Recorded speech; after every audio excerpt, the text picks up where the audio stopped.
بسم اللہ الرحمن الرحیم۔ کتاب اکمال الدین میں حضرت ابو بصیر سے روایت ہے کہ میں نے حضرت ابو عبداللہ امام جعفر صادق علیہ السلام کو فرماتے ہوئے سنا، انبیاء کی غیبت کی سنتیں ہم اہل بیت کے قائم میں جاری ہوں گی، بالکل اسی طرح بغیر کسی رد و بدل کے۔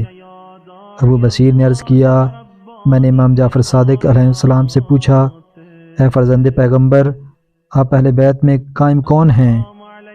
امام علیہ السلام نے فرمایا، اے ابو بصیر، وہ میرے بیٹے موسیٰ کاظم کے 5ویں بیٹے ہیں، آپ ماؤں کی سردار کے بیٹے ہیں۔ وہ غائب ہوں گے اور ان کی غیبت میں باطل لوگ شک میں پڑ جائیں گے، پھر خداوند عالم ان کو ظاہر کرے گا، پھر ان کے ہاتھوں پر زمین کے مشرق و مغرب کی فتح دے گا۔